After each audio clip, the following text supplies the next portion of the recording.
morning and welcome to Rising. We've got another fantastic show for you today. I'm eager to get to it, and I'm glad and happy to have Naira with me today. Good to be back with you, Robbie. Great having you. All right, let's get to our first story. Leaders of the Group of Seven coming up with a $50 billion, yes, billion with a B, dollar loan to Ukraine that will be from interest earned on profits from Russia's central bank assets as collateral. Now, that announcement today came as President Biden plunged the U.S. further into its involvement with Ukraine. He and President Zelensky also signed a long-term security pact. Now, a military unit known for being neo-Nazi sympathizers will now be able to use American-made weaponry in Ukraine's war with Russia. It's a direct departure from policy put in place because of the Azov Battalion's checkered past, and it comes on the heels of a $225 million military package the U.S. is gifting.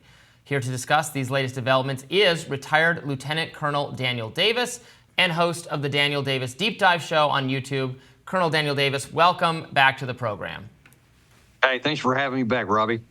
We always love discussing with you, since you're such an expert on the actual kind of military strategy involved. Now, you've been warning for a long time that increased money and weaponry is actually not necessarily going to make much of a difference because of the exhaustion of the actual soldiers on the ground who will be using this weapon. You can't magically wave a wand and have there be more Ukrainian soldiers to fight this effort. It's a smaller country. It has less of a population than Russia. But is there something different about this latest surge of funding from the standpoint of the Ukrainian defense? Robbie, it is just remains disconnected from reality.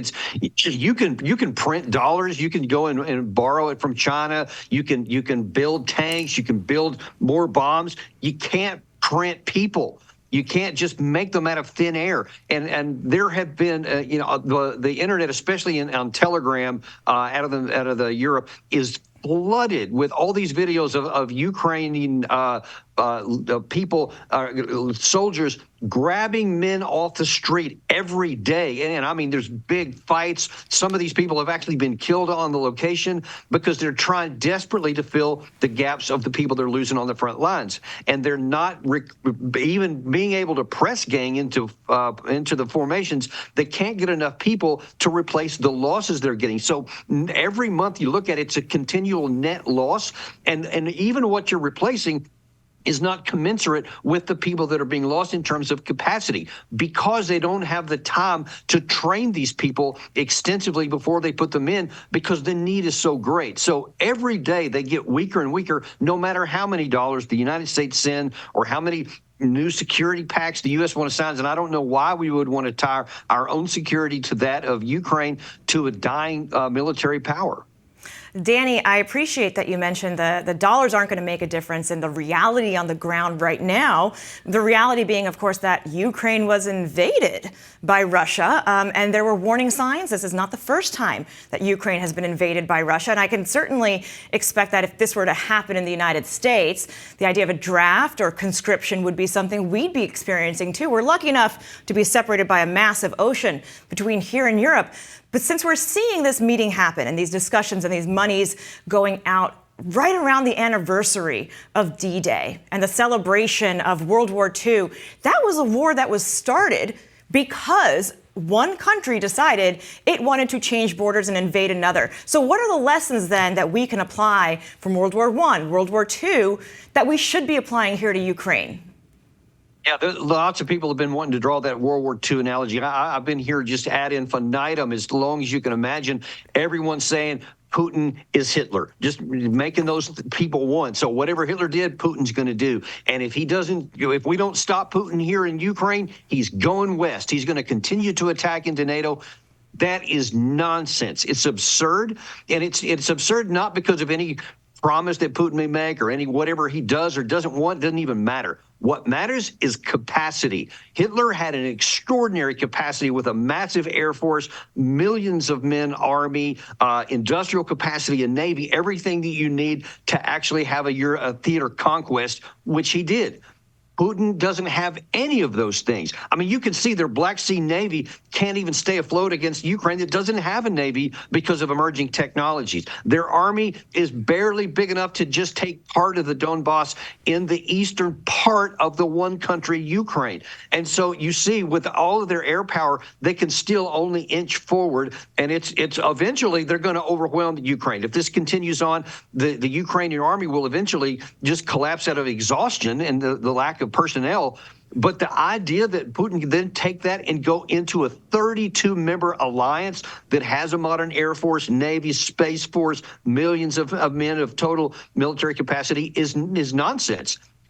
If that were to happen, then we would be talking about nuclear weapons, because there's no way, and Putin has been crystal clear on this, that he knows he doesn't have the conventional capacity to face NATO, so it would escalate into nuclear weapons. He was clear on that on the 6th of June. He also took that same day that we were talking about World War II to he's talking about the nuclear weapons that happened that ended World War II, and that he would rely on them because that's his doctrine. We are foolish if we ignore those realities and continue to push red lines that might possibly expand this war, yet we seem to be doing it every day.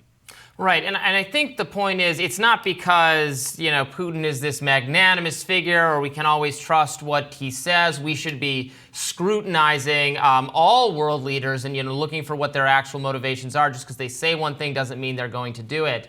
But attacking the actual alliance of NATO, we have committed to defending some of these countries in Europe. If it came to that, we would defend them. The question becomes, how can we get Ukraine to a place of safety and stability and protection from greater Russian conquest without having the World War III scenario come about? And does staying the course and actually continuing to give weapons create a system where there will eventually be an entire conquest of Ukraine rather than some kind of settlement now that leaves Ukraine functionally intact, maybe with a cessation of the territories that Russia already occupies?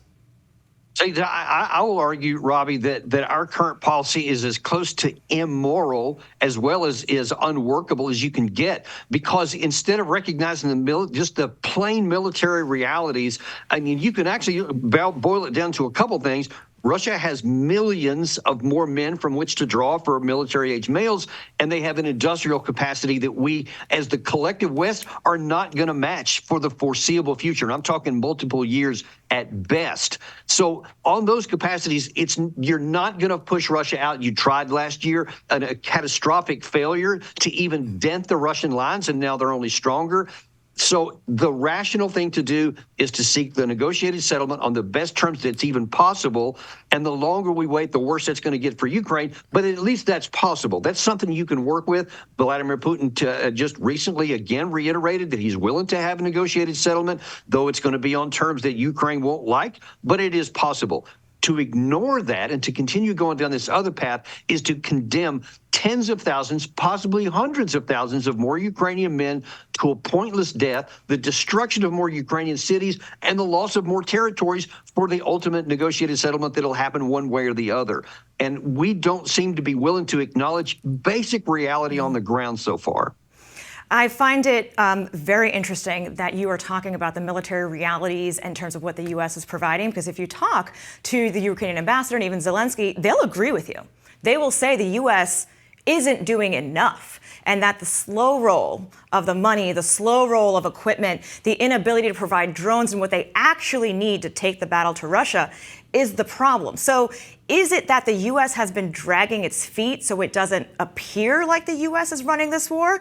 And in actuality, the Ukrainians, in that idea of self-determination, wanting to defend themselves, are the ones who are caught in the middle between the United States and Russia.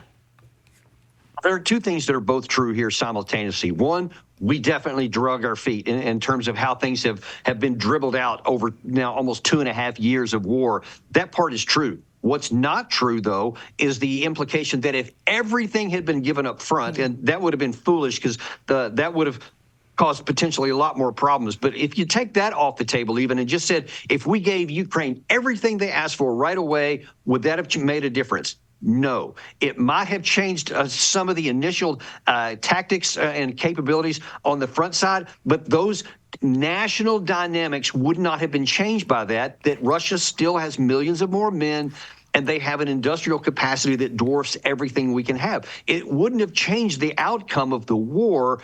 It only would have maybe had an incidental difference at the beginning, but that still the dynamic would have taken place because the fundamentals, the combat fundamentals, have not changed any, and they're not going to now either. And whether something might have been different in the past is now inconsequential because it wasn't. We have to deal with the reality that we have here. And if we don't do what I suggested and at least seek a negotiated settlement to try to get this off the table, more Ukrainians are going to die, and we're going to continue to have the risk that this escalates beyond Ukraine with potentially catastrophic results for everybody. And in the 30 seconds we have left together, bigger picture here for our viewers. Is this really then about Russia setting the terms about what happens in Europe and not the United States anymore? No, it's not about Europe. Russia setting anything for Europe. It's about Russia wanting its security on its borders and us not dragging Europe into a worse place than they are now, a worse place than they were in 2022. This is all about limiting the damage now and not making things worse. Lieutenant Colonel, thank you so much for joining us. We always appreciate it. Thanks, Robbie.